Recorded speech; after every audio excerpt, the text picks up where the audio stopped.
அஜித் ரசிகர்கள் எதிர்பார்த்த அந்த மகிழ்ச்சியான நாள் விரைவில் வரப்போகிறது. ஆம், பிப்ரவரி 6ஆம் தேதி நடிகர் அஜித் நடிப்பில் மகள் திருமேனி இயக்கத்தில் த்ரிஷா, ஆரவ், அர்ஜுன், ரெஜினா உள்ளிட்டோர் நடிப்பில் அனிருத்தின் கலகலசையில் விரைவில் திரையில் வெளிவர இருக்கிறது விடாமுயற்சி. இப்படத்தின் உரிமையை ரெட் ஜெயண்ட் மூவிஸ் கைப்பற்றியிருக்கிறது. அண்மையில் மகள் திருமேனி கொடுத்த பேட்டியில் அஜித் கூறிய அதிர்ச்சி தகவலை வெளியிட்டு ரசிகர்களை நெகிழ வைத்திருக்கிறார். அதாவது, அஜித் துபாயில் நடந்த கார் ரேஸில் கலந்து கொள்ள இருந்தார். ஆனால் ட்ரையல் ரேஸில் அதிர்ஷ்டவசமாக தப்பியதால் அந்த போட்டியில் அவரால் பங்கு கொள்ள இயலவில்லை. ஆனால் அவரது அணி 3வது இடத்தை பிடித்து வெற்றி பெற்றது.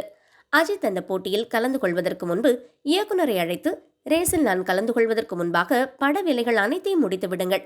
ஏனென்றால் நான் ரேஸில் கலந்து கொள்ளும் போது எனக்கு எது வேணாலும் நடக்கலாம். நான் 100% ஆக்சிலேட்டரை அழுத்த வேண்டும். 90% அழுத்தி விளையாட நான் விரும்பவில்லை. எனக்கு அந்த வேலை இருக்கிறது, இந்த வேலை இருக்கிறது என்று என்னால் யோசித்து நிதானமாக கார் ஓட்ட முடியாது என்று கூறியதை கேட்டதும் நான் ஷாக்காகிவிட்டேன் என்று மகள் திருமேனி கூறினார்.